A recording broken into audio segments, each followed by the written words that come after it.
قرآن مجید میں ہے ان اللہ لا یستحی من الحق، کہ اللہ تعالیٰ حق بات بیان کرنے سے حیا نہیں کرتے۔ حدیث میں بھی بعض ایسے مسائل کو اللہ کے رسول نے بیان کیا ہے صلی اللہ علیہ وسلم نے جو بظاہر حیا کے خلاف ہیں، مگر اس لیے بیان کیا کہ اگر آپ صلی اللہ علیہ وسلم بیان نہ کرتے تو لوگ ان بے شرمی کے کاموں میں مبتلا ہو جاتے۔ اسی وجہ سے میں بھی یہ ہمت کر رہا ہوں کہ ایک اور ایسا گناہ جس میں لوگ مبتلا ہیں اور وہ ہے حیا کے خلاف،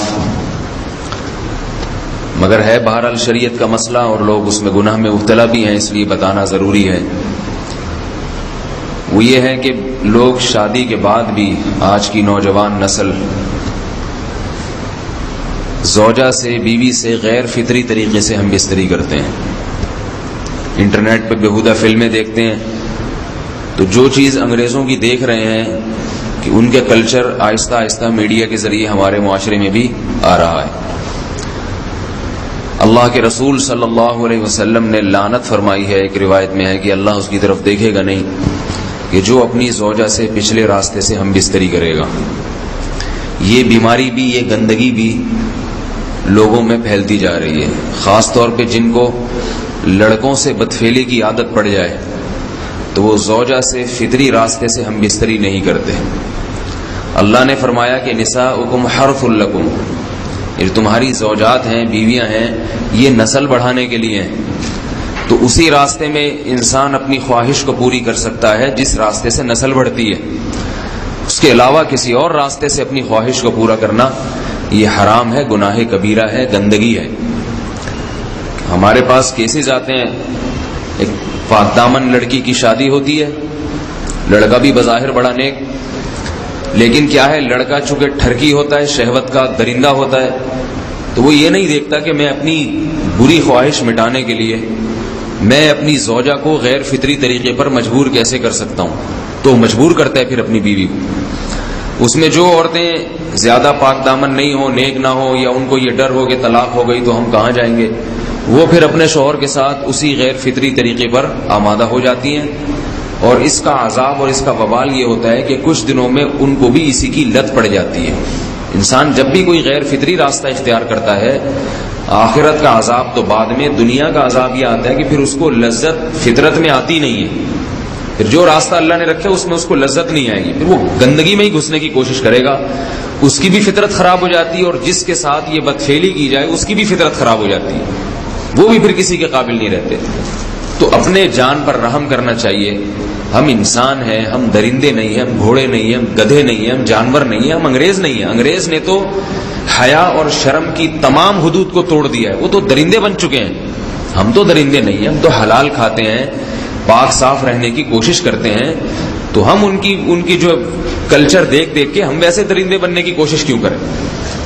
تو یہ بہت بڑا وبال ہے، بہت بڑی برائی ہے جو ہمارے معاشرے میں آہستہ آہستہ جڑ پکڑتی جا رہی ہے، اور اس سے بیماریاں بھی پھیلتی ہیں۔ غیر فطری طریقہ ہے، بیماریاں بھی پھیلتی ہیں۔ ایسے کیسز آتے ہیں کہ جناب مرد مجبور کر رہا ہے بیوی کو، اور وہ بیوی جو ہے ساتھ نہیں دیتی تو پھر اس کو طلاق کی دھمکیاں دیتے ہیں، ایسے کیسز بھی آتے ہیں۔ اور یہ بھی آتا ہے کہ مرد جب اپنی بیوی کو غیر فطری طریقے پر مجبور کرتا ہے، بیوی آمادہ نہیں ہوتی، تو مرد پھر یہ دھمکی دیتا ہے کہ بھائی میری خواہش تو تم سے پوری ہوتی نہیں ہے، پھر میں دوسروں کے پاس جاؤں گا۔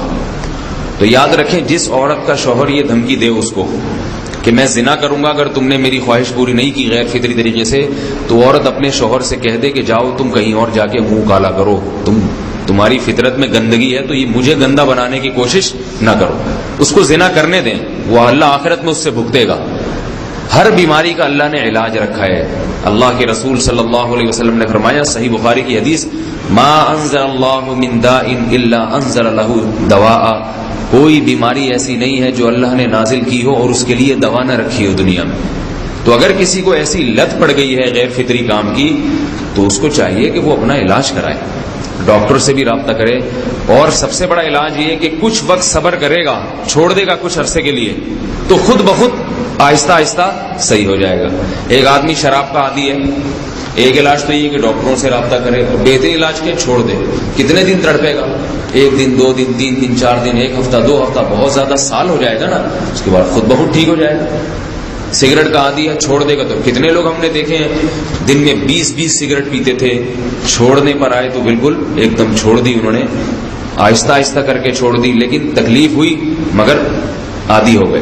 تو اب کسی کو یہ لت پڑ گئی ہے غلط کام کی, برائی کی, تو اس کا بہترین علاج یہ ہے کہ وہ اپنے آپ کو بدلنے کی کوشش کرے, ماحول بدلے, اور کچھ وقت صبر کرے گا تو اللہ اس سے یہ عادت چھڑا دے. نہیں کی, صبر نہیں کیا اس نے, پھر اسی گندگی میں موت واقع ہوگی, پھر آخرت کا عذاب بہت سخت. نسلیں برباد ہو جاتی ہیں اس عمل سے انسان کی. تو بات حیا کے خلاف ہے, مگر یہ کہ ایک بزرگ تھے, وہ بات فرما رہے تھے, تو کسی نے پوچھا کہ حضرت آپ حیا کے خلاف بات کرتے ہیں, تو انہوں نے فرمایا تم بے حیائی کے کام نہیں چھوڑتے, ہم اس چھڑوانے کے لیے بات کریں تو ہم برے ہیں, اور تم کام کرو تو بھی برے نہیں. برائی کا کام کرنے میں برا نہیں بنتا, اور برائی کے خلاف بولنے والا برا بن جاتا ہے کہ دیکھو یہ کیسی باتیں کر رہے ہیں. تو بھائی باتیں ہیں اس لیے ہیں کہ یہ معاشرے میں یہ برائی پھیلتی چلی جا رہی ہے, اور یہ ہماری اپنا کلچر نہیں ہے, یہ امپورٹ ہو رہا ہے باہر سے, یہ امپورٹ ہو رہا ہے, یہ وہاں میڈیا کے ذریعے آ رہا ہے.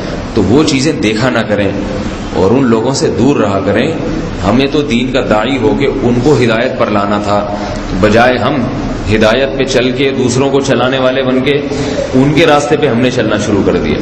اللہ تعالیٰ ہمیں اب دیکھیں ان کے ہاں ایڈز کا مرض پھیل گیا ہے. آپ بتائیے یہ ایڈز کا مرض ہمارا ہے کیا؟ یہ بیماری ہماری ہے یا ان کی ہے؟ ہمارے ہاں بیماریاں ہیں, کھانسی ہے, نزلہ ہے, ٹھیک ہے نا, بلڈ پریشر ہے, شوگر ہے, یہ بیماریاں ہماری ہیں. کوئی اللہ کا شکر ہے گندی بیماری ہمارے ہاں نہیں ہے. جتنی گندگیاں ہیں وہاں سے آ رہی ہیں. ایڈز کا مرض وہاں سے امپورٹ ہوا ہے. وہ ایڈز کا مرض اسی بدفعلی کی وجہ سے پیدا ہوتا ہے, اسی سے جراثیم پیدا ہوتے ہیں, اور اتنا خطرناک مرض کے ایسے متعدی ایسے پھیلتا ہی. افغانستان میں ایڈز کا ریشو 0 تھا, 0. وہ جانتے نہیں تھے کہ ایڈز کا مرض ہوتا کیا ہے. جب سے امریکن آرمی, برطانیہ آرمی افغانستان میں آئی ہے, فوجی آئے ہیں, افغانوں میں ایڈز کا مرض پھیل گیا ہے. انہوں نے وہاں بدفعلیاں شروع کر دی ہیں. تو وہ تو حالانکہ ان کے لیے زنا کتنا سستا ہے, کتنا سستا ہے نا ان کے لیے زنا, پھر بھی وہ لڑکوں کی طرف مائل ہوتے ہیں. تو اتنی گندگی, ایسا گندا جب انسان بن جائے پھر اللہ اس کے وجود کو برقرار نہیں رکھتے, اور رکھتے ہیں تو پھر آخرت میں سزا دینے کے لیے اپنے آپ کو ان گندگیوں سے بچانا چاہیے, حلال پہ اکتفا کرنا چاہیے. اللہ تعالی ہمیں حلال پہ قناعت کی توفیق عطا فرمائے اور پاکیزہ لوگوں میں ہمارا شمار فرمائے.